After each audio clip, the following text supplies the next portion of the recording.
তারা ছিল গোলাম, কিন্তু আমার আল্লাহ তাদের মাকাম উচ্চতর থেকে উচ্চতর বানিয়ে দিয়েছেন। কথা বলেন না কেন, ঠিক কিনা? আমার নবী যখন মেরাজে গেলেন, মেরাজে যাওয়ার পরে জান্নাতুল ফিরদাউসে যখন ঢুকলেন, আমার নবী জান্নাতুল ফিরদাউসে ঢোকার পরে গিয়ে একটা আওয়াজ শুনে থমকে গেলেন। হযরতে আব্দুল্লাহ ইবনে আব্বাস বর্ণনা করছে, মুসনাদ আহমদের মধ্যে হাদিসটি এসেছে। আমার নবী জিবরাইল আলাইহিস সালামকে ডেকে বললেন, জিবরাইল,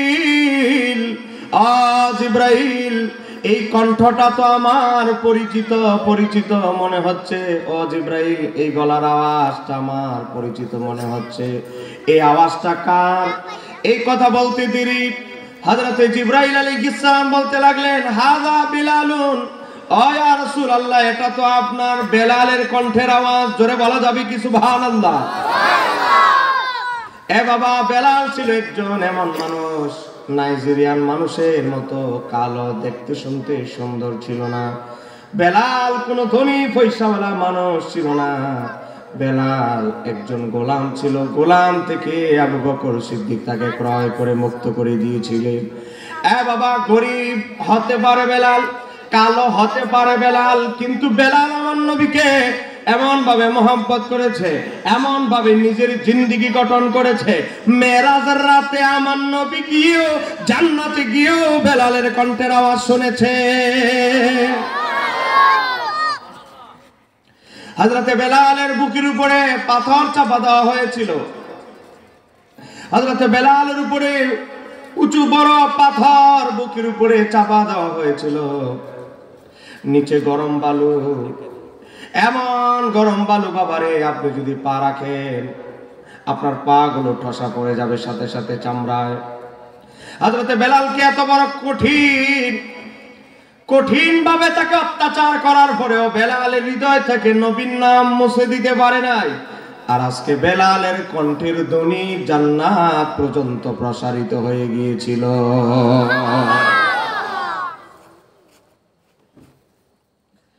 আমার নবী হযরতে বেলাল রাদিয়াল্লাহু তাআলাকে এত বেশি ভালোবাসতেন, একবার আমার নবী হযরতে বেলালকে মহব্বত করে বলে, এ বেলাল, তুমি কি খুশি নও? তুমি আমি নবীর আগে তুমি জান্নাতে ঢুকে যাবে। একটু জোরে বলেন না সুবহানাল্লাহ। আপনারা তো বললেন সুবহানাল্লাহ, কিন্তু বেলাল এই কথা শোনার পরে বেলালের চোখ থেকে অশ্রু ঝরতে লাগলো। ইয়া রাসূলুল্লাহ, নবী গো, আপনার আগে তো কোন নবী রাসূল জান্নাতে যাইতে পারবে না, তা আমি বেলাল কেমনে আপনার আগে জান্নাতে ঢুকে যাইব? এটা কি আমাকে কি মজা করতেছেন নাকি? আমি কি কোনো ভুল ভ্রান্তি করে ফেললাম নাকি নবী? কেন আপনি আমাকে এই কথা বললেন?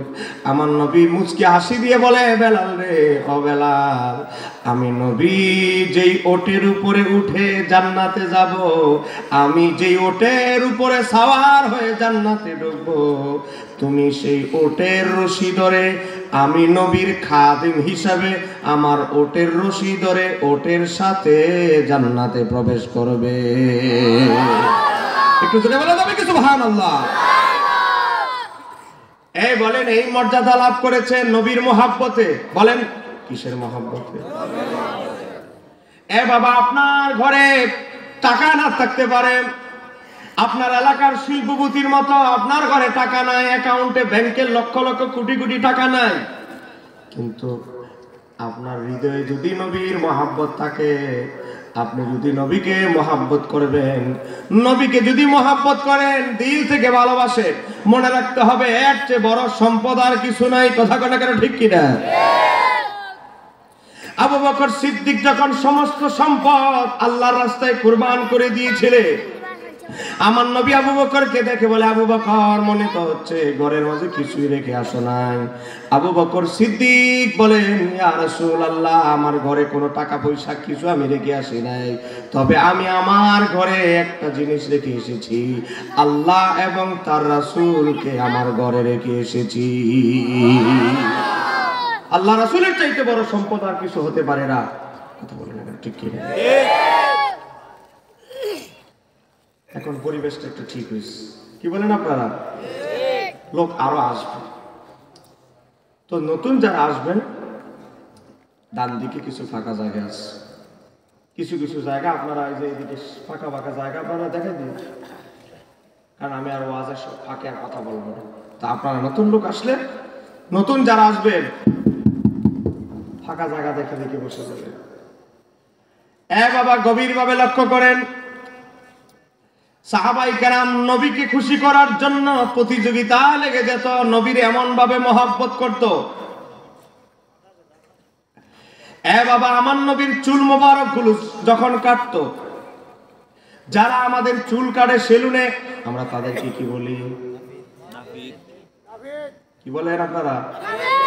কি আপনারা কি বাসা বাসা ভুলে গেছেন নাকি বাসার উপরে ওয়াজ করতে হবে? আমার নবীর চুল মোবারক যখন কাটা হতো, সাহাবাই কারাম হা করে তাকায় থাকতো। মানুষ ক্ষুধার জ্বালায়, মানুষ যদি লাইন ধরে থাকে, খাবার দেওয়া হবে, আপনি যদি ক্ষুধার্ত থাকে, অসহায় গরিব ক্ষুধার্ত, যেমন ফিলিস্তিনের গাজার মুসলমানরা লাইন ধরে খাবার দেওয়া হয়, বাবা হা করে তাকায় থাকে, তাকে কখন তার প্লেটে খাবার দেওয়া হবে। আজকে যে আমেরিকা কোটি কোটি টাকা খরচ করেছে, কোটি কোটি টাকা ইনভেস্ট করেছে, কোটি কোটি টাকা ইসরায়েলকে দিয়েছে শুধু মুসলমানদের ধ্বংস করার জন্য, আমার আল্লাহ বলে একটু অপেক্ষা কর, অপেক্ষা কর। যত কোটি টাকা মুসলমান আমার প্রিয় বান্দাদের জন্য ধ্বংস করার জন্য খরচ করেছিস, তার চাইতে দ্বিগুণ টাকা আমি তোদের থেকে আদায় করব। আজকে দেখেন আমেরিকাতে, কি বলেন ভাইরা? আমেরিকাতে আজকে দেখেন, যে আমেরিকা কোটি কোটি টাকা ইসরায়েলকে দিয়েছে, সহায়তা করেছে, আজকে সেই আমেরিকা ফালানোর জন্য ফালানোর অনেকে সুযোগ পায় নাই। ঠিক কিনা? আগুনে পুড়ে এখনো বন্ধ নয়, এখনো চলতে আছে। বলে ইমানদারের পক্ষে আছেন কে? আল্লাহ। আরেকটু জোরে বলেন কে? অনেক সময় আমার আল্লাহ পরীক্ষা নেন, মনে রাখতে হবে বিপদ আপদ, অভাব আসবে, বিপদ আসবে, হুমকি আসবে, মামলার হুমকি আসবে, কিন্তু আল্লাহ তার রাসূলের মহব্বত কখনোই ত্যাগ করা যাবে না। আপনাদের মতো, আরে আপনাদেরকে কি হুমকি দেওয়া হয়, বেলালের মতো ব্যক্তিদেরকে বুকে পাথর দেওয়ার পরে ঈমান ছিনিয়ে নিতে পারে নাই। এক ইসলামের প্রথম মহিলা শহীদ, তার নাম হচ্ছে হযরতে সুমাইয়া রাদিয়াল্লাহু তাআলা আনহা। এই পাঁচজন, তুমি তুমি তুমি তুমি এই কি হইছে? আরেকবার যদি কথা বলো তাহলে কিন্তু আমি কিন্তু রেগে যাব, কথা বলা যাবে না, ঠিক আছে? যদি ঘুম আসে বাইরে থেকে, ওখান থেকে পানি ছিটা দিয়ে ওযু করে মুখটা দিয়ে আবার আসবে, কোন কথা বলা যাবে না। বাচ্চারা আবার একসাথে গোল মিটিং এ বসলে, কাজে তুই কি দিয়া খাইছস, এগুলো বলে নানির বাড়িতে কবে লাস্ট, নানির বাড়িতে কবে গেছিস, এগুলো পর্যন্ত বলে। আইসা সারাদিন কি করছো, কোথায় ছিলি, বুঝেন না? সারাদিন একসাথে আড্ডা দিয়ে অভ্যাস। এখন মাশাআল্লাহ সুন্দর একটা জায়গা পাইছো, ওয়াজের ময়দান, কানে কানে একটু ফিস ফিস করে বলতে থাকে। বাচ্চা মানুষ তো। আমাদের ভলান্টিয়ার ভাইরা সবার আগে আমাদের মুরব্বীদেরকে তবারক দিবেন, কারণ লোক মুরব্বী শ্রোতা।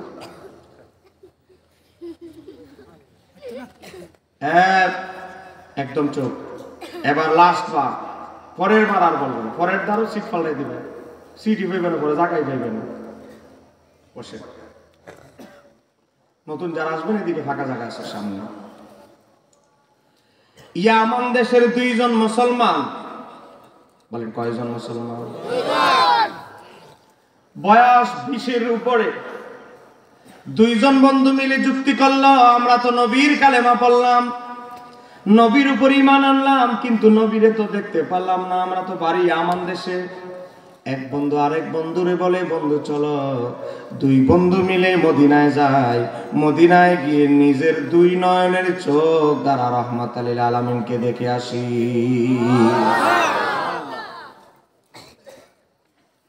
ইয়ামান দেশের দুই বন্ধু বলে, তোর কাছে কয় টাকা আছে? আমার কাছে এত দিনার আছে। আমার কাছে এতগুলো কিছু টাকা আছে। দুই বন্ধু মিলে কিছু টাকা পয়সা নিয়ে, কিছু খেজুর নিয়ে, কয়েকটা রুটি, কিছু রুটি নিয়ে রওনা দিয়েছেন। ইয়ামান দেশ থেকে আসবেন মদিনায়, নবীকে দেখবে। নবীকে না দেখে মরে গেলে জীবনটা তো বৃথা। এই নিয়তে দুই বন্ধু ইয়ামান দেশ থেকে সফর করে রওনা দিয়েছেন আমার নবীকে দেখবেন। বাবা আস্তে আস্তে আস্তে আস্তে আস্তে কয়েকদিন, যতদিনই লেগে গেল, যেই দিন মদিনা শরীফে এসে পৌঁছল, মদিনা শরীফে আসার পর হয়ে গেল এশারের ওয়াক্ত। হযরতে বেলাল আজান দিয়ে ফেলেছে, আজান শেষ, ইকামতের সময় হয়ে গেছে। হযরতে বেলাল ইকামত দেওয়া শুরু করলেন। আল্লাহু আকবার, আল্লাহু আকবার। ইকামত শুরু হয়ে গিয়েছে। নবীর দুইজন মুসাফির নবীকে দেখার জন্য এসেছে ইয়ামান দেশ থেকে। তারা দুইজন ওযু করতে করতে দেখে মোটামুটি 2 রাকাত নামাজ শেষ। নবীর পিছনে ইশারের নামাজের 2 রাকাত পড়লেন। বাকি 2 রাকাত আদায় করার পর, ও আমার বাবারা ভাইরা, 2 রাকাত আদায় করার পর আল্লাহর হাবিবের সাথে দেখা করার জন্য প্রস্তুতি হলেন। দেখতেছে আল্লাহর হাবিবের সাথে দেখা করা অনেক জটিল ব্যাপার হয়ে দাঁড়িয়েছে। কারণ আল্লাহর হাবিবের সাহাবায়ে কেরাম তাদের ঘরে বিশ্রামে চলে যাবে, নবীর সাথে দেখা করার জন্য সিরিয়াল ধরেছে, লম্বা সিরিয়াল। তো তারা হলো ভিন দেশের মানুষ, সিরিয়ালে পড়ে গেছে শেষে। আমার বাবারা ভাইয়েরা, তারা সাক্ষাৎ করতে করতে মোটামুটি শেষ লগ্নে সাক্ষাৎ করলেন। আমার নবী তাদের দিকে তাকিয়ে বললেন, তোমাদের বাড়ি তো মদিনায় নয়? জি ইয়া রাসূলুল্লাহ। তোমাদের বাড়ি তো মক্কায়ও নয়? জি। তোমরা কোথায় থেকে এসেছো? ইয়া রাসূলুল্লাহ, আমরা ইয়ামান দেশ থেকে, আমরা 2 বন্ধু এসেছি। আমরা দুইজনে এই নিয়তে এসেছি আপনাকে এক নজর দেখার জন্য। একটু জোরে বলেন না সুবহানাল্লাহ। ইয়ামান দেশ থেকে এসেছি।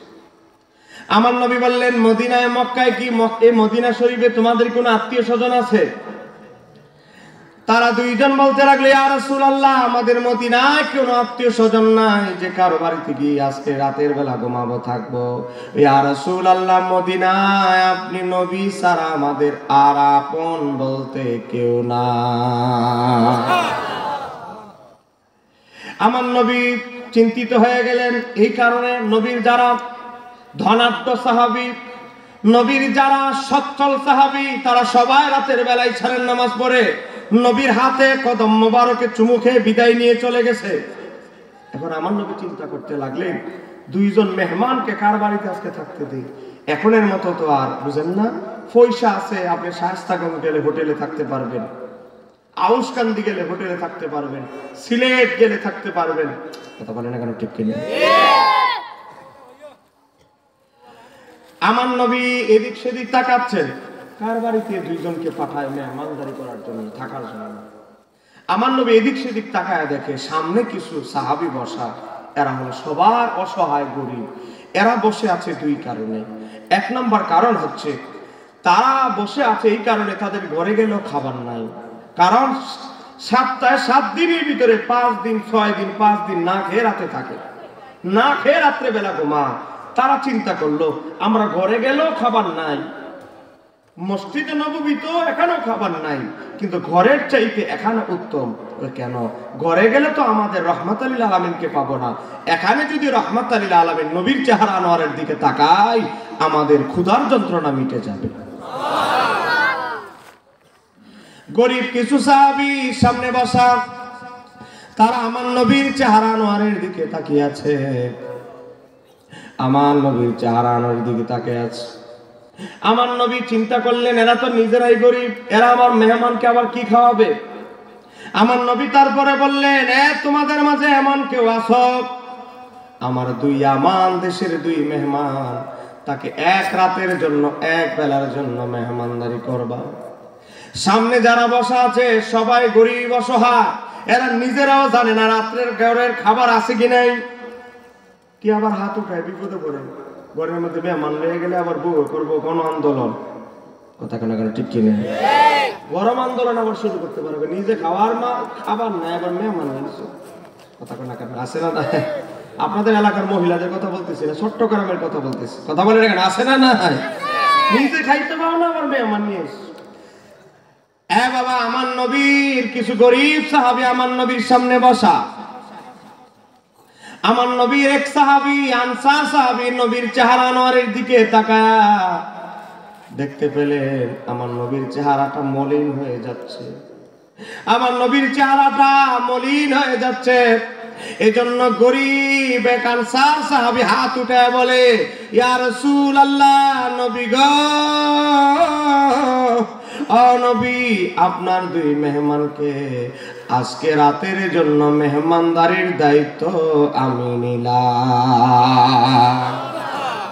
আমার নবী তার দিকে তাকাইলেন, তাকায় দেখে এই বেচারা নিজে ওই 7 দিনের মধ্যে সপ্তাহে 5 দিন না খেয়ে থাকে রাত্রে। আমার নবী চিন্তা করলেন, এই বেচারা যদি আমার মেহমান নিয়ে যায়, এত নিজেই খাইতে পারে না 7 দিনের মধ্যে 5 দিন, আমার মেহমানকে কি খাওয়াবে? আমার নবী আবার একটু শিওর হলেন, বলে, তুমি কি নিশ্চিত আমার দুই মেহমানকে তুমি মেহমানদারি করতে পারবে? আমার বাবারা ভাইরা গভীর মনোযোগ। আমার নবীর ওই আনসার সাহাবী বলে, ইয়া রাসূলুল্লাহ, নিজে ক্ষুধার্ত থাকব, নিজে উপাস থাকব, জীবন দিয়ে হলেও আল্লাহর হাবিবের মেহমানকে অসম্মান করব না। জোরে বলেন না সুবহানাল্লাহ। আমার নবী বলেন, যাও মেহমান দুইজনকে নিয়ে যাও। সহিহ বুখারী সদকা অধ্যায় থেকে বলছি। মেহমান দুইজনকে নিয়ে বাড়িতে চলে গেলেন। আনসার সাহাবী বাড়িতে যাওয়ার পর স্ত্রীকে বলতে লাগলো, বিবি, ও বিবি, আল্লাহর হাবিবের দুই মেহমান বাড়িতে নিয়ে এসেছি, ঘরে কি আছে খাবার দাও, মেহমানকে খাবার দিতে হবে। স্ত্রী বলে, আপনার কি মাথা নষ্ট হয়ে গেছে? কথা নাই বার্তা নাই, আপনি মেহমান দুইজন নিয়ে চলে আসছেন, নিজে খাবার নাই, আর আপনি দুই মেহমান নিয়ে এসেছেন। খালি আস্তে কথা বলো। আল্লাহর হাবিবের মেহমান তারা সাধারণ কোনো মেহমান নয়, আমার খালতো ভাই, মামতো ভাই, শালা শ্যালক না, আল্লাহর হাবিবের মেহমান, আবার তারা ইয়ামান দেশ থেকে এসেছে। ও বিবি, ঘরে যা আছে ব্যবস্থা করো। আল্লাহর নবী আনসার সাহাবীর স্ত্রী বলতে লাগলো, স্বামী, আমাদের ঘরে কোনো খাবার নাই, 2টা রুটি বানিয়েছি, এই কারণে আমাদের একজন ছেলে আছে, একজন মেয়ে আছে, ছেলের একটা রুটি দিব, মেয়ের একটা রুটি দিব, আর আমরা পানি খেয়ে ঘুমায় যাব, কারণ কত রাত আমরা না খেয়ে ঘুমাই, আজকেও না খেয়ে ঘুমিয়ে যাব। স্বামী, রুটি যদি 2টা মেহমানকে দেই, বাচ্চারে দিব কি? বাচ্চা দুইজনে 2টা রুটি দিলে মেহমানকে দিব কি? আর আমরা তো নাই খাইলাম। আমার বাবারা ভাইরা আনসার সাহাবী বলতে লাগলো, আমার বিবি, বাচ্চারা এক বেলা না খেলে মারা যাবে না, অসুস্থ হবে না, যে কোনো মূল্যে এই 2টা রুটি আল্লাহর হাবিবের 2 মেহমানকে দিতে হবে। বাচ্চা এরা কিভাবে ম্যানেজ করবে? বাচ্চাদেরকে বুঝ দেওয়া তো এত সহজ ব্যাপার নয়। আমার নবীর আনসার সাহাবী বলতে লাগলো, বিবি, চুলার মাঝে আগুন জ্বালাও, চুলার মাঝে আগুন জ্বালা, পাত্রের মধ্যে পানি ঢালো, পানি গরম করতে থাকো, পানিগুলো ফুটাইতে থাকো, পানিগুলো যখন টকবক টকবক টকবক করতে থাকবে, বাচ্চা 2টাকে ঘুম পাড়ানোর চেষ্টা করো আর বুঝাও, বাচ্চারা পানি গরম করতেছি, খাবার যখন প্রস্তুত হবে, খাবার যখন রান্না শেষ হবে, তোমাদেরকে ডেকে দেওয়া হবে, আপাতত কিছুক্ষণ ঘুমাও, খাবার তোমাদের জন্য প্রস্তুত হলে ডেকে দেওয়া হবে। বিবি, পানির আওয়াজ দেখা, বাচ্চা 2টাকে ঘুম পাড়ায় দাও। আল্লাহ নবীর আনসার সাহাবীর বিবি পানির আওয়াজ, ফুটন্ত আওয়াজের আওয়াজ শোনায় বলে, বাবারা দেখো, একটু অপেক্ষা করো, আগে একটু ঘুমাও, তারপরে তোমাদেরকে ডেকে দেওয়া হবে। বাচ্চা 2টাকে ঘুম পাড়ায় দিয়া 2টা রুটি 2টা পাত্রের মাঝে দিয়ে আল্লাহর নবীর 2 মেহমানকে, ও বাবা, পর্দা টাঙায়া 2 মেহমানকে 2টা রুটি দিলেন।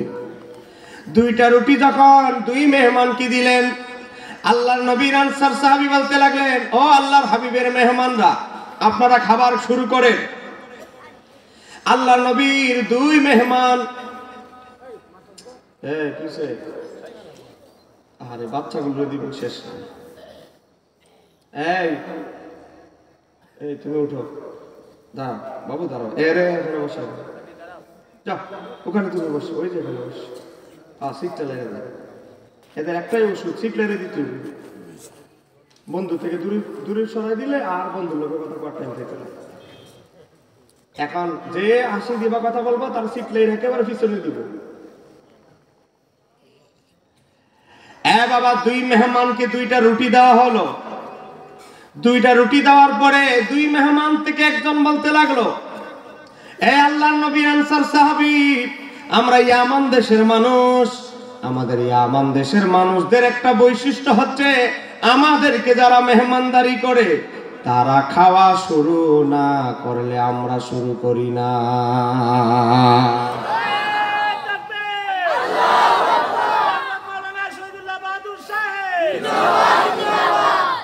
আমার বাবার ভাইরা, আল্লাহ নবীর আনসার সাহাবীর বিবি স্বামীকে ফিসফিস করে বলতে লাগলো, স্বামী, বাচ্চা দুইটাকে কৌশল করে ঘুম পাড়ায় দিলাম ফুটন্ত পানির আওয়াজ শোনায়া। ও আমার স্বামী, এখন মেহমান দুইজনকে কিভাবে বুঝ দিবেন? তারা তো বুঝদার মানুষ, এদেরকে বুঝ দেওয়া তো এত সহজ নয়। আল্লাহ নবীর আনসার সাহাবী বলতে লাগলো, বিবি রে, ও বিবি, একটু আগে বাচ্চা দুইটার সাথে যেভাবে আমরা কৌশল করে বাচ্চা দুইটাকে ঘুম পাড়ায় দিয়েছি, মেহমানদের সাথেও আমরা একটু হিকমত অবলম্বন করব। বিবি, তারা সাধারণ কোনো মেহমান নয়, তারা রাহমাতাল লিল আলামিনের মেহমান। যে কোনো মূল্যে হোক আমি রাহমাতাল লিল আলামিনের মেহমানদেরকে অভুক্ত রাখবো না, ক্ষুধার্ত রাখবো না। বিবি, তুমি আমারে ফলো করো, আমাকে ফলো করো। আল্লাহ নবীর আনসার সাহাবী মেহমানদেরকে বলতে লাগলেন, আল্লাহর হাবিবের মেহমানরা, আপনারা খাওয়া শুরু করেন, আমরা শুরু করতেছি, শুরু করব, আপনারা শুরু করেন, বিসমিল্লাহ, আমরা শুরু করতেছি। বাবা, মুখে আওয়াজ করে খাবার খাওয়ার অভিনয় করে, মুখে খাবার খাওয়ার অভিনয় করে বাবারে আল্লাহর হাবিবের দুই মেহমানকে বলতে লাগলেন, আপনারা খাওয়া শুরু করেন। বাবা, দুই মেহমানকে খাবার খাওয়াইলেন। খাবার খাওয়ানোর পরে ঘুম পাড়িয়ে দিলে, তাহাজ্জুদের সময় গরম পানি করে দিলেন, অজুর পানি। অজু শেষ করে তাহাজ্জুদ পড়ে রওনা দিলেন মসজিদে নববীতে। মসজিদে নববীতে নবীর পিছনে ফজরের নামাজ আদায় করার জন্য চলে গেলেন। ফজরের নামাজ আমার নবী পড়াইলেন। আসসালামু আলাইকুম, আসসালামু আলাইকুম। আমার নবী ফজরের নামাজ আদায় করার পর, সালাম ফিরানোর পর আমার নবী বললেন, সাহাবায়ে কেরাম, সবাই বসো। একজন সাহাবীও আমার কথা না শুনে যাবে না। আমার নবী এই কথা বলার পরে সাহাবীরা সবাই বসা, নিশ্চয় নবী কোনো ইম্পর্টেন্ট কথা বলে। সাহাবায়ে কেরাম হা করে তাকিয়েছে আমার নবীর নুরানি চেহারা আনোয়ারের দিকে। আমার নবী বলতে লাগলেন, সাহাবায়ে কেরাম, আজকে আমি নবীর দুই মেহমানকে আমার এক গরিব সাহাবী আনসার সাহাবী মেহমানদারি করেছে। আমার এক গরিব আনসার সাহাবীর মেহমানদারির গল্প শোনাবো।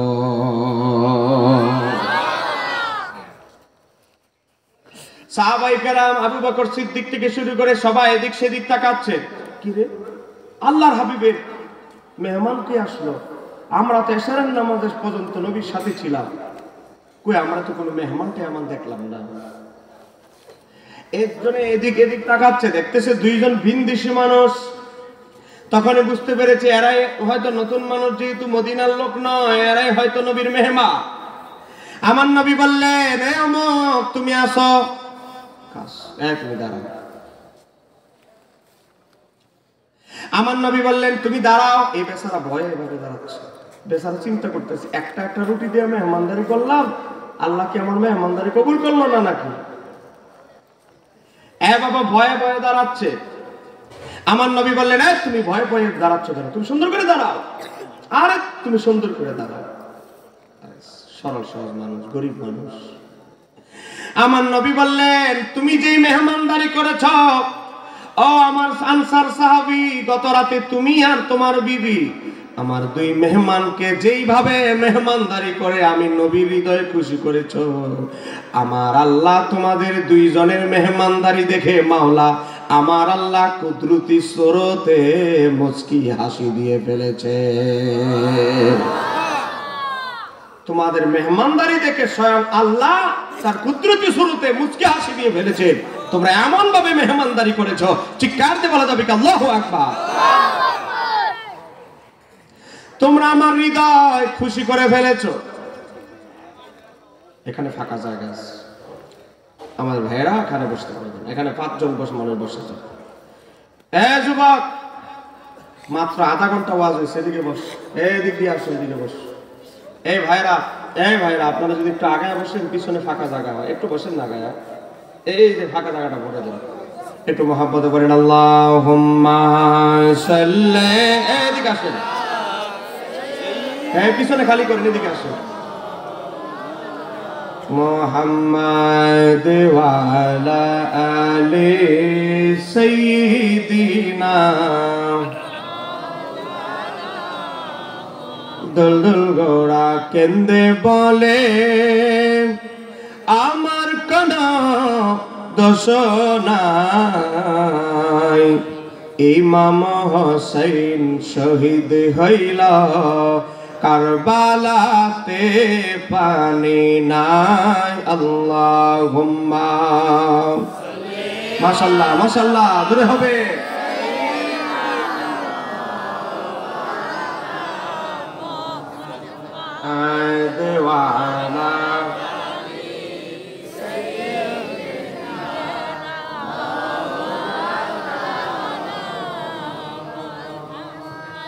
আমার বাবার ভাইয়েরা,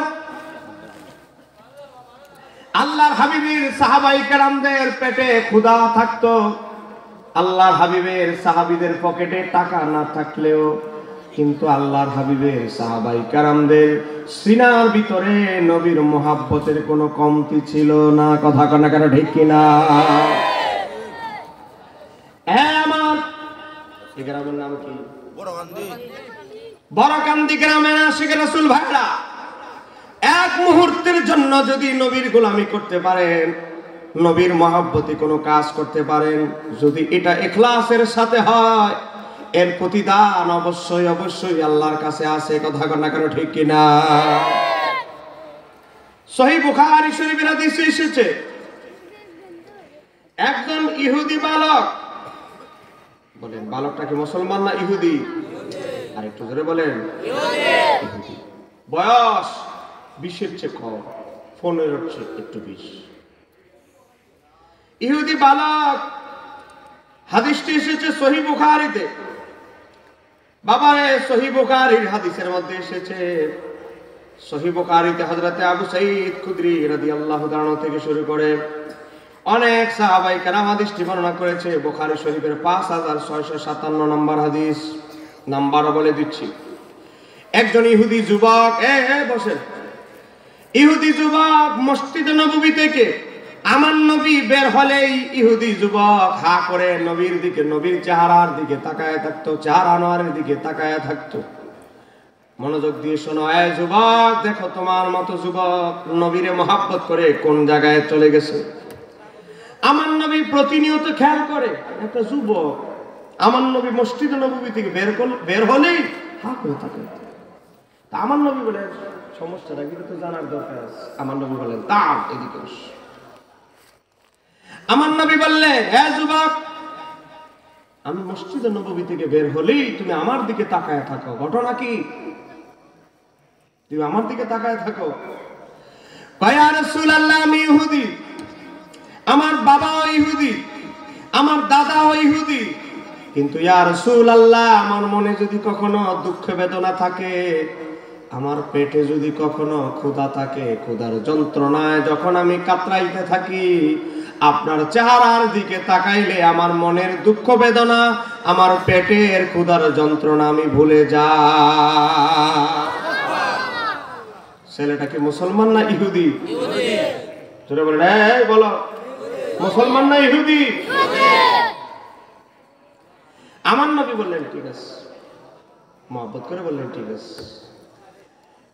আমার নবীর সামনে অগ্রসর হচ্ছে, ইহুদি বালকটা আমার নবীর সামনে চলে গিয়ে বলে, ইয়া রাসূলুল্লাহ, নবী গো, আমি ইহুদি, আমার বাপ দাদা 14 গোষ্ঠী ইহুদি, তবে আমি আপনারে মহব্বত করি, আপনাকে আমার ভালো লাগে, দেখলেই শান্তি লাগে।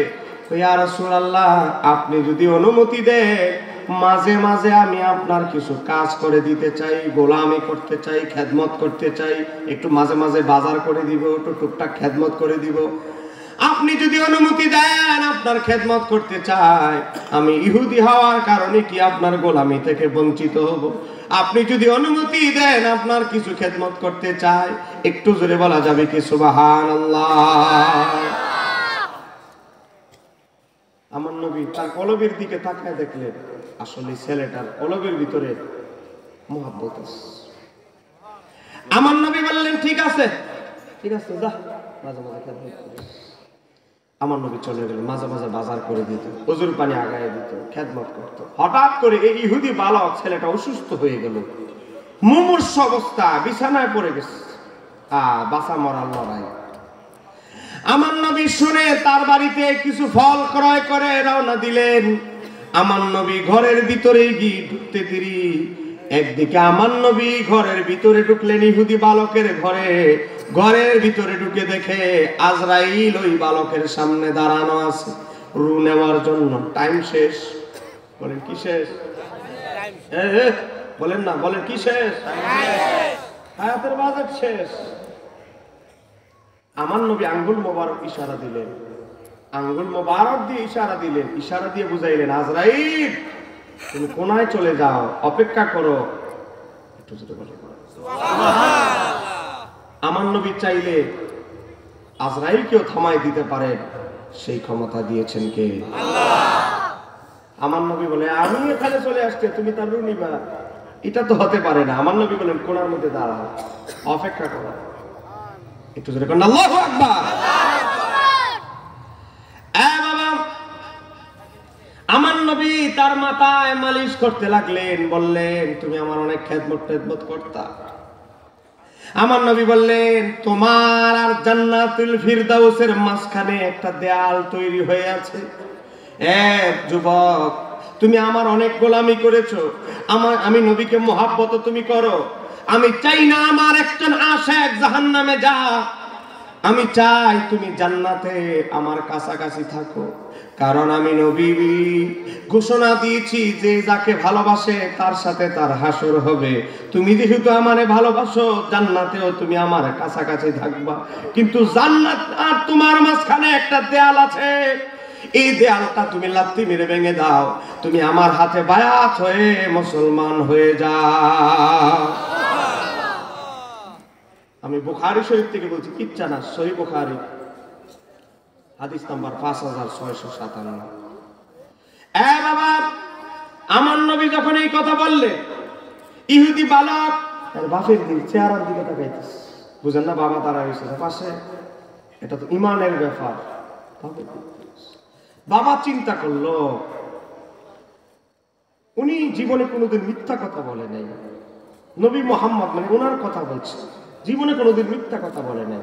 উনি যেহেতু বলেছে আমার ছেলের হায়াত একেবারে শেষ, অতএব আমার ছেলের আর হায়াত নাই। অতএব আমি ইসলাম গ্রহণ করি আর না করি, আমি মুসলমান হই আর না হই, ছেলের সর্বনাশ করে লাভ নাই। মাথাটা নাড়ায় ঝুঁকিয়ে বলে ঠিক আছে, তুমি ইসলাম কবুল করো, কালেমা পড়ো। একটু জোরে বলেন সুবহানাল্লাহ। আমার নবীর হাতে হাত রেখে কালেমা পড়তে দেরি, বাবারে কালেমা পড়তে দেরি, আমার নবী আঙ্গুল মোবারক দিয়ে ইশারা দিলেন। সাহাবীরা তো বুঝে না কারে ইশারা দিচ্ছে, কারণ তারা তো আর দেখে না, আজরাইল দাঁড়িয়ে দিচ্ছে। আমার নবী আঙ্গুল ইশারা দিলেন, আজরাইল আলাইহিস সালাম তার রূহটা নিয়ে চলে গেল। আমার নবী হাত দুইটা উঠায় বলে মাওলা, মাওলা তোমার দরবারে শুকরিয়া আদায় জানাই, আমার একজন আশিককে তুমি জাহান্নামী থেকে জান্নাতুল ফিরদাউসে আমি নবীর উসিলায় ঢুকিয়ে দিয়েছো। আমার পরকান্দি গ্রামবাসী, আপনাদের কাছে আমি জানতে চাই, মহিলা প্যান্ডেল করছেন? আমার বড়কান্দি গ্রামবাসী, আপনাদের কাছে জানতে চাই, এই যুবক যে মুসলমান হলো, ইহুদি থেকে মুসলমান হলো, মুসলমান হওয়ার পর তার হায়াত পেয়েছে হয়তো 1 থেকে 2 মিনিট অথবা 5 মিনিট, ধরেন 10 মিনিট, ধরলাম আধা ঘন্টা। এই আধা ঘন্টা সময়ের ভিতরে সে কি কোনো নফল নামাজ পড়তে পারছে? হজ আদায় করতে পারছে? কিছুই নাই। আপনার মনে হবে, চশমা লাগায়া মনে হবে তার আমল নামা তো একেবারে খালি, বাহ্যিক ভাবে মনে হবে তার আমলে কিচ্ছু নাই। কিন্তু এটা ভুয়া, আপনার দৃষ্টিভঙ্গি ঠিক নয়। তার আমল নামায় একটা জিনিস আছে যেটা অমূল্য, সেটা হচ্ছে নবী প্রেম। দোয়া করবেন, হ্যাঁ? এতক্ষণ বসছে আস্তে আস্তে নিয়ে যায়। বাবা, আপনার বাহ্যিক ভাবে মনে হবে ওই সাহাবীর আমলে কোনো আমল নামার ভান্ডারে কোনো আমল নাই, কিন্তু তার হৃদয়ে নবীর মোহাব্বত থাকার কারণে, তার হৃদয়ে নবীর গোলামি, তার আমল নামায় নবীর গোলামি থাকার কারণে আমার আল্লাহ তাকে জান্নাতুল ফেরদাউস দান করবে। কথা বলেন না কেন, ঠিক কিনা? বলেন, আমার নবীর মোহাব্বত করে কেউ কোনোদিন বিফলে যায় নাই। কথা বলেন না কেন, ঠিক কিনা? আপনাদেরকে একটা হাদিস শোনাচ্ছি। এই যে আমার হাতে একটা কিতাব দেখতে পাচ্ছেন, এই কিতাবটার নাম হচ্ছে বাবা আল খাসায়েসুল কুবরা। লিখেছেন নবম শতাব্দীর মুজাদ্দিদ ইমাম জালালউদ্দিন সুয়ুতী। যেই জালালউদ্দিন সুয়ুতী রহমাতুল্লাহ আলাইহি ৭৫ বার জাগ্রত অবস্থায় আমার নবীকে দেখেছে। সেই ইমাম সুয়ুতী আল খাসায়েসুল কুবরা কিতাবের প্রথম খণ্ড ৩০ নম্বর পৃষ্ঠার মধ্যে উল্লেখ করেছেন, বনি ইসরাইলের একজন মানুষ ২০০ বছর ধরে সেনাফরমানি করেছে, কোনোদিন কোনো সওয়াবের কাজ করতে কেউ দেখে নাই। লোকটা যখন মারা গেল, বাবা ২০০ বছর ধরে কোন সওয়াবের কাজ করতে দেখে নাই, ঈমান আইনা বসে আছে, কালেমা পড়ে আর কোন আমলের খবর নাই। এরকম মুসল্লি আপনাদের হবিগঞ্জে অনেক আছে। বাবা, মুসলমান নামে মুসলমান, ছেলেরা কি হইলো? উঠে উঠে কথা বলে, তোমরা চলে যাও, পিছনে যাও, এদিকে যাও।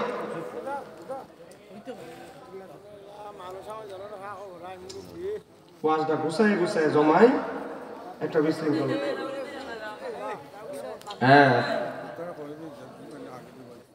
আওয়াজ করবেন না বাবা। শ্রোতা মন্ডলীরা, আপনারা যদি দোয়া করেন, আপনাদের যদি অনুমতি থাকে, আমি আর ১ ঘন্টা যাইতে চাই। ১ ঘন্টা বসতে পারবেন ইনশাআল্লাহ?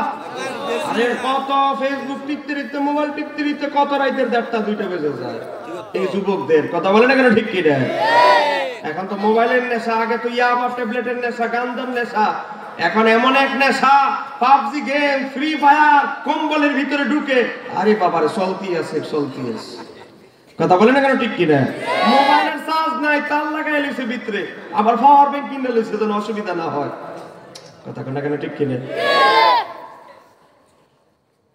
আমার বাবারা, ভাইরা, আমাদের সমাজে অনেক মানুষ আছে যারা জুমার দিন বড় কান্দি, গ্রামের মাঝে জামে মসজিদে শুধু জুমার দিন দেখা যায়। এমন মুসল্লি আছে না? না। আবার এমনও কিছু মুসল্লি আছে খালি বছরে খালি ঈদের নামাজটা পড়ে, ২-১ বার জুমা হয়তো পড়ে, আর শুধু ঈদের নামাজটা পড়ে। এরকম আছে না? নাই। আবার এমনও থার্ড ক্লাস মুসল্লি আছে যারা জুমা ঈদের নামাজটা বছরে ঠিকঠাক মতো পড়ার টাইম পায়, একটা পড়লে আরেকটা পড়তে পারে না, শুধু একটা নামাজ পড়ে মাঝে মাঝে, এটা হলো জানাজার নামাজ। আত্মীয় স্বজন মরে গেছে, সামাজিকতার খাতিরে যায়। কথা বলেন, ঠিক কি না? আমার এলাকা এক মুসল্লি, সে শুধু জানাজার নামাজ পড়ে। তা আমি তাকে বললাম, দাদা, বছরে 2টা ঈদের নামাজও পড়েন না, সপ্তাহে একটা জুমা এটাও পড়েন না, ঈদের নামাজ 2টাও পড়েন না, শুধু জানাজার নামাজটা পড়েন, ঘটনাটা কি? নাতি, যাদের সাথে জুমার নামাজ পড়বো তাদের সাথে তো রাস্তাঘাটে দেখা হয়, যাদের সাথে ঈদের নামাজ পড়বো তাদের সাথে তো রাস্তাঘাটে দেখা হবে, কিন্তু যার জানাজা পড়বো তার সাথে কি আর আমার জীবনে দেখা হবে? এজন্য জানাজা হইলে তারা শেষ বিদায় দিয়ে দিতেছে। একটু জোরে বলেন না নাউজুবিল্লাহ।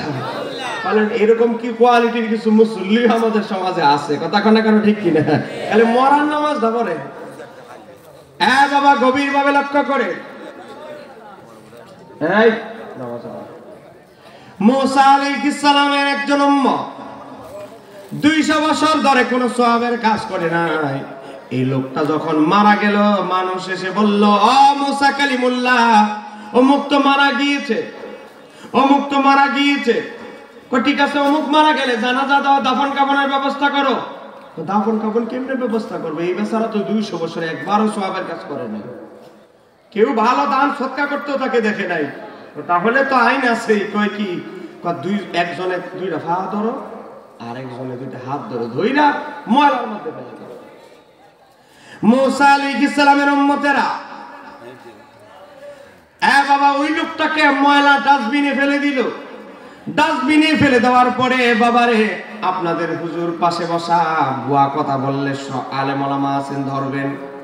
ফাওহাল্লাহু ইলা মুসা, আমার আল্লাহ মুসা কালিমুল্লাহ মুসা নবীর উপরে ওহী নাযিল করলেন। মুসা কালিমুল্লাহ, আমার আশিকিন জাকিরিন একজন বান্দাকে তোমার উম্মতেরা ময়লা ডাস্টবিনে ফেলে দিয়েছে। আমি মাওলা হুকুম দিচ্ছি, তুমি নিজে গিয়া ময়লা আবর্জনা থেকে তার লাশটা উঠায়া আতর খুশবু মেখে নিজে কাফনের ব্যবস্থা করে, নিজে জানাজা আদায় করে নিজ হাতে তুমি তাকে দাফনের ব্যবস্থা করো। চিৎকার দিয়ে বলা যাবে কি সুবহানাল্লাহ? একটু বলুন,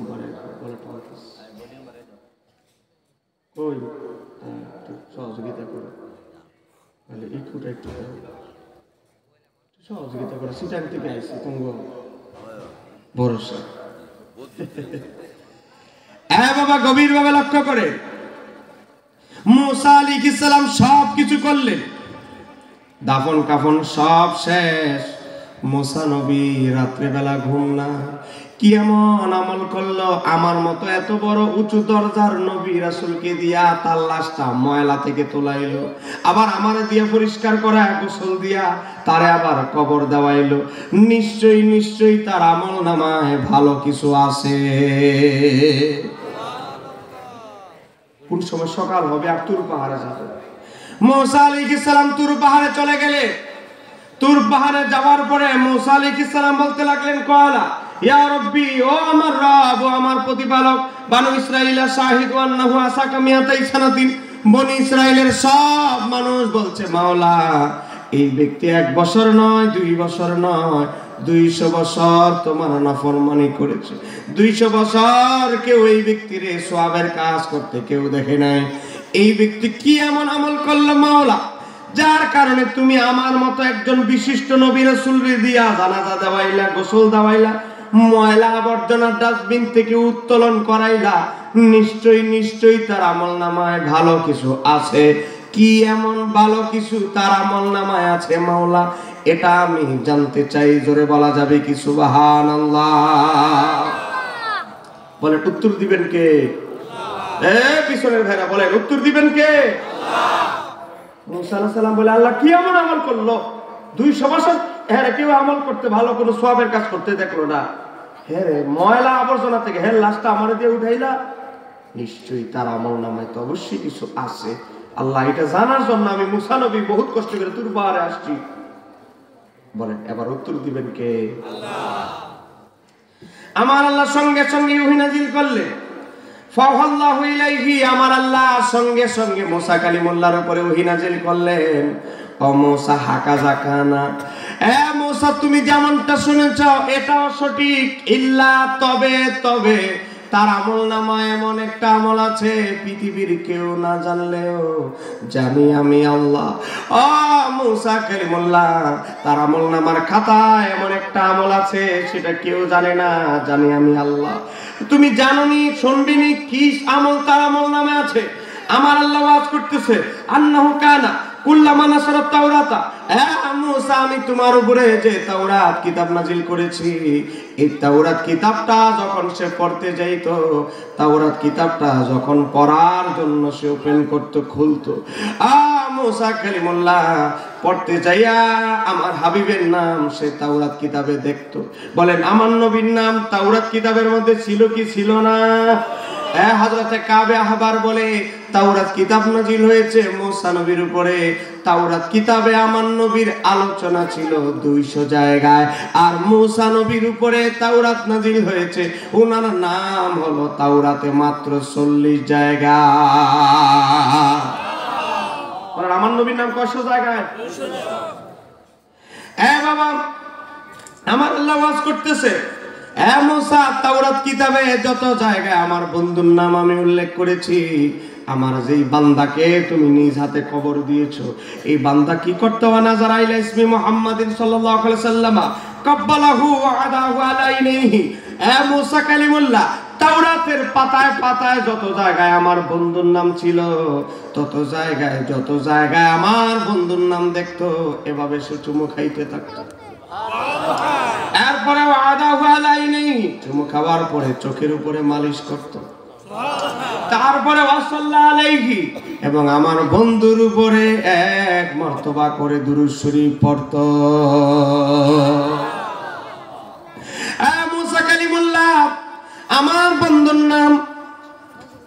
বন্ধুর নাম মুহাম্মদ নামকে তাজিম করার কারণে, আমার বন্ধুর উপরে দুরূদ শরীফ পড়ার কারণে মহব্বতে আমি আল্লাহ ফাসাকারতু লাহু যালিকা, আমি আল্লাহ তার প্রতি এত বেশি খুশি হয়েছি। ওয়া গাফারতু যুনুবাহু, আমি আল্লাহ তার 200 বছরের গুনাহগুলো maaf করে দিয়েছি। একা বিশ্বাস নয়, ওয়াজাওয়াজতুহু 70 হাওরা, এবং জান্নাতে তার সাথে বিবাহ দেওয়ার জন্য 70টা হুরকে ব্যবস্থা করে রেখে দিয়েছি। একটু জোরে বলুন আল্লাহু আকবার।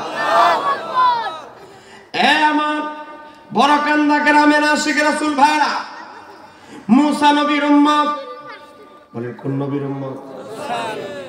নাকি ঠান্ডা হয়ে গেছে? ছাতা দিতে হবে নাকি?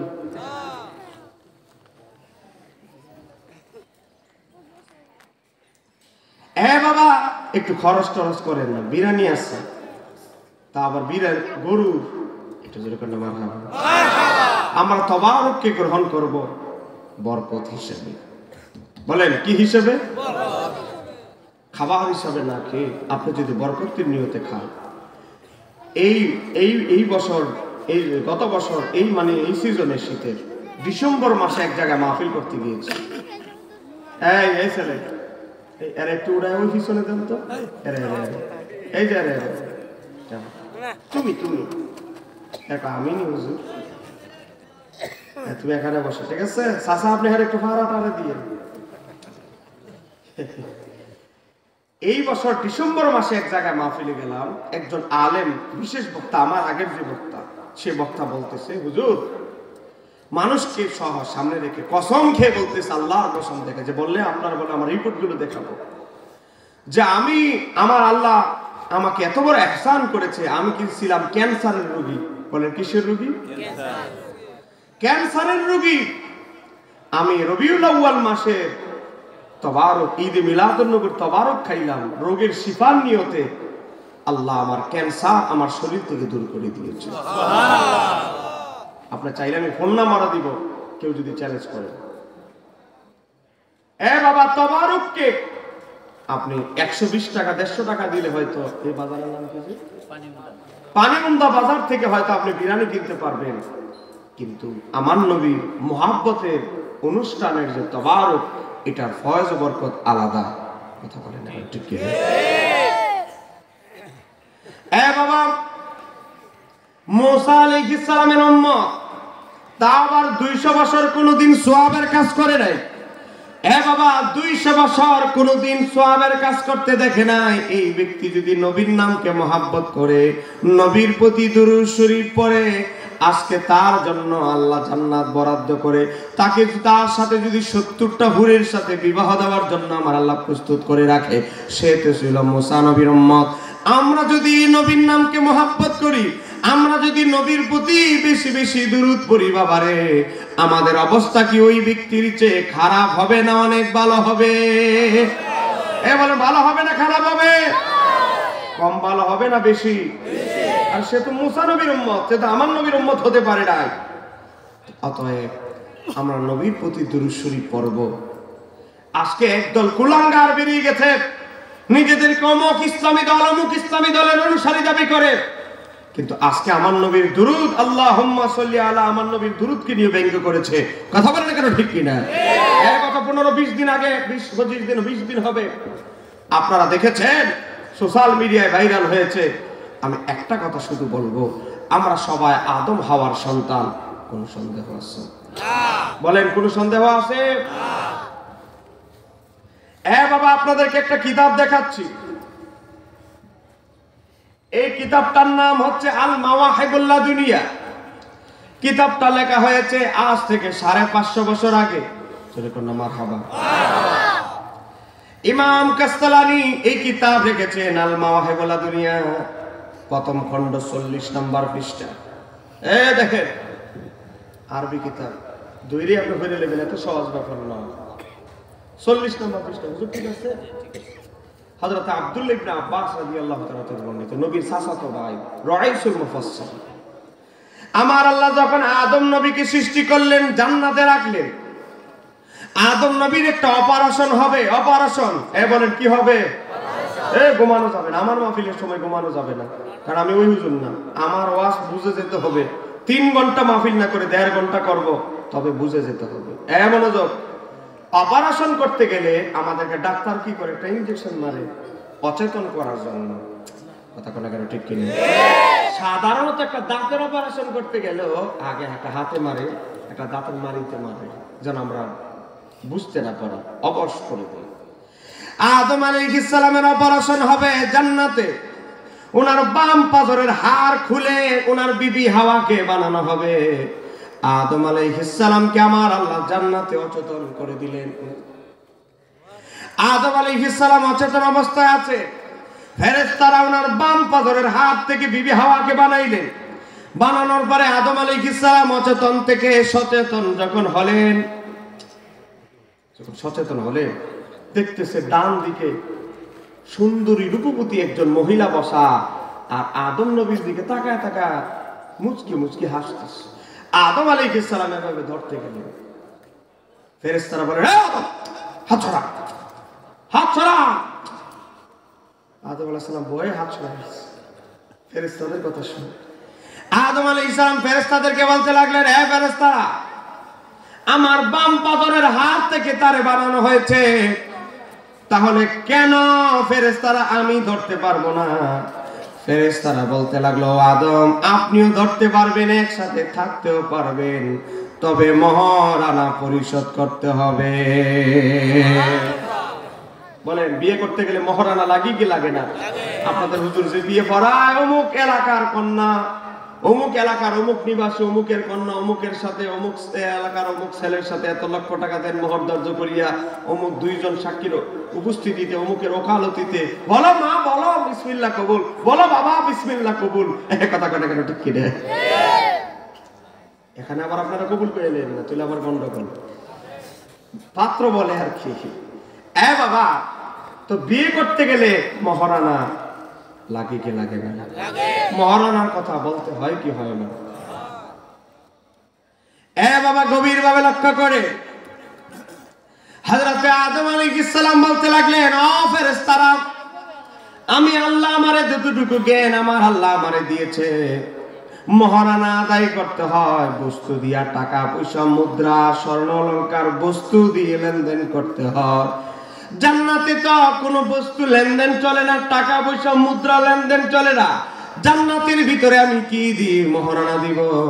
ফেরেশতারা বলতে লাগলো, ও আদম, এটা আমরা জানি না, এর জ্ঞান আমাদের কাছে নাই, আপনি আল্লাহর কাছে সওয়াল করে।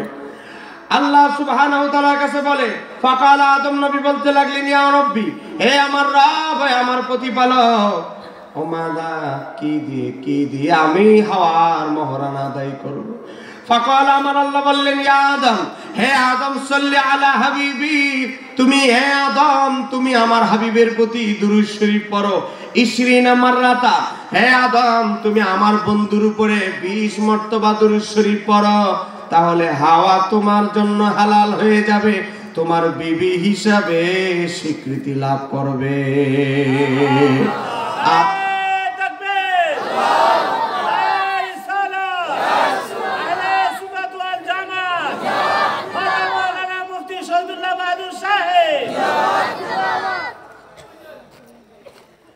আমার বাবার ভাইরা, কিতাব এসেছে ফাফালা, আদম আলাইহিস সালাম সেটাই করলেন।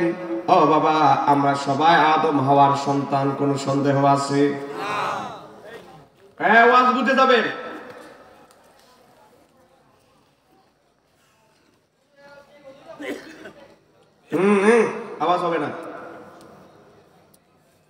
আমরা সবাই আদম হাওয়ার সন্তান।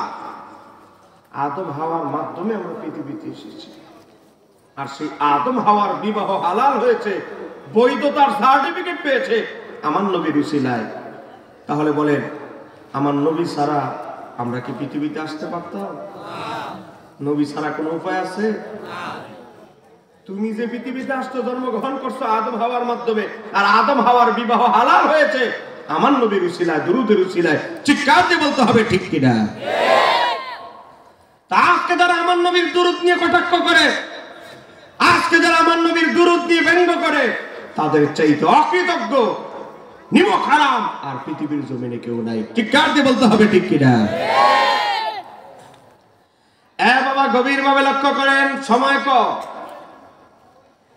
আমার নবী বলেন, হাসরের ময়দানে আমার সবচেয়ে কাছে এক প্রকার উম্মত থাকবে। সাহাবায়ে কেরাম বললেন, কারা ইয়া রাসূলুল্লাহ? বাবা আপনারা আমাকে বলেন, আমি বেশি বিরক্ত করব না, 40টা 50টা মিনিট 40টা মিনিট বসে। হাসরের ময়দানে আমরা নবীর কাছাকাছি থাকতে চাই কি চাই না?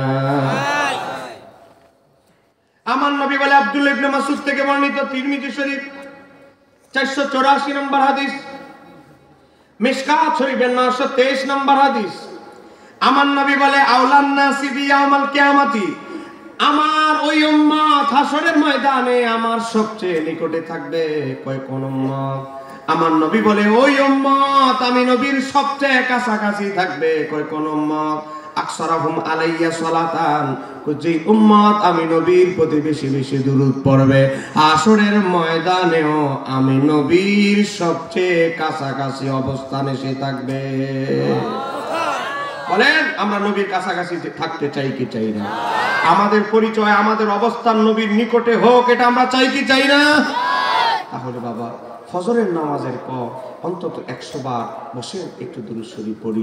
মাগরিবের সূর্য যখন অস্তমিত হয়ে যাবে, মাগরিবের নামাজের পর আসে আমরা একটু বসে বসে নবীর প্রতি দুরূদ শরীফ পড়ি। আল্লাহ সুবহানাহু ওয়া তাআলা আমাদেরকে নবীর প্রতি বেশি বেশি দুরূদ শরীফ পড়ার তৌফিক দান করুক। একটু ধরে বলেন আমিন। সম্মানিত আমার দিনী ভাইরা, আমরা সুন্নি জনতা, সুন্নি মুসলমান, আমরা হানাফি মাযহাবের অনুসারী, আমরা মাযহাবকে ভালোবাসি। ইমাম আবু হানিফা রাহমাতুল্লাহ আলাইহিকে ভালোবাসি। ইমাম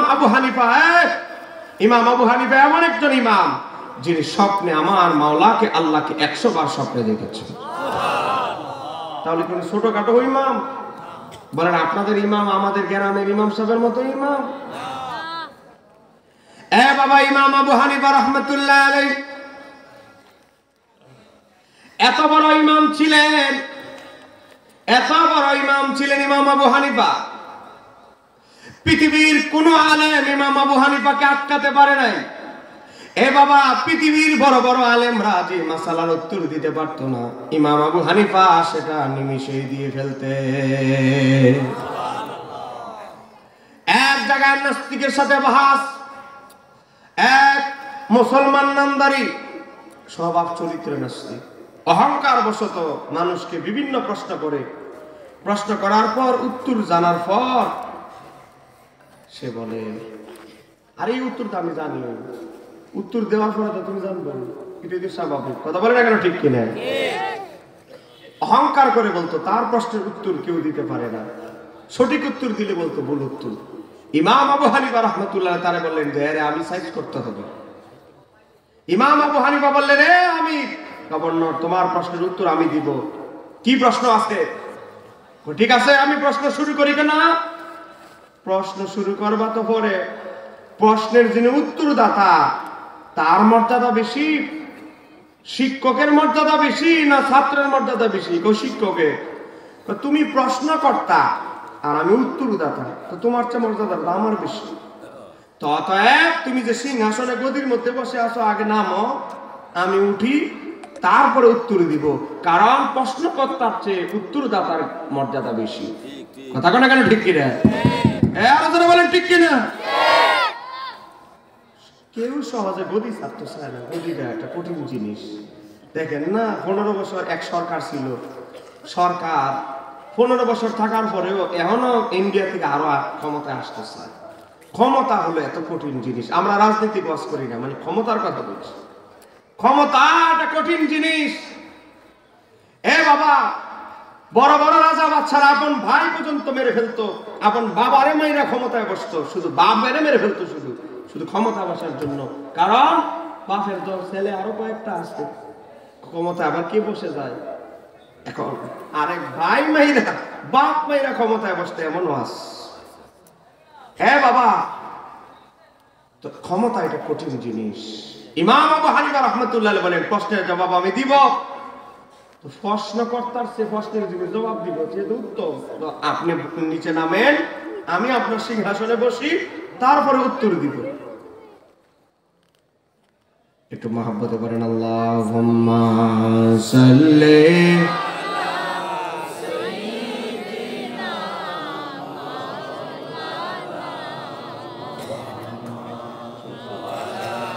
আলি সাইয়্যিদিনা।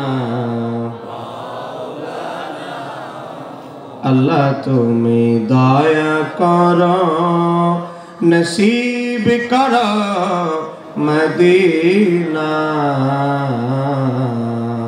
মোদের সালাম পৌঁছে দিও ওই যে সোনার মদিনা। আল্লাহুম্মা, মাশাআল্লাহ, জোরে হবে।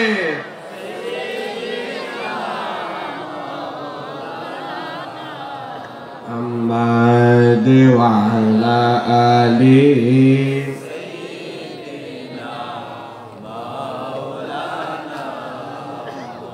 আমার বাবার ভাইরা, ইমাম আবু হানিফা যখন এই কথা বললেন, এই ভাষা একটু মোচড় দিছে, গতি তো কেউ ছাড়তে চায় না, বুঝেন না? ইমাম আবু হানিফা বলে, প্রশ্নের উত্তর যদি আপনি জানতে চান আপনার গদি ছাড়তে হবে। বেচারা কোন রকম নামছে, নামার পরে বলে বস। বসার পরে ইমাম আবু হানিফা বুঝেন না, একটা ভাবটা নিয়ে বসতেছে, আর বেচারার তো সহ্য হচ্ছে না, কারণ সিটটা তো তার, বুঝেন না? হ্যাঁ, তাড়াতাড়ি উত্তর দাও। কার নিয়ে বসেন না, উত্তর তো দিব, মাত্র বসি না ভালো করে। ইমাম আবু হানিফা বললেন, আবার প্রশ্ন করো। আমি প্রশ্ন করতে চাই। একটু আস্তে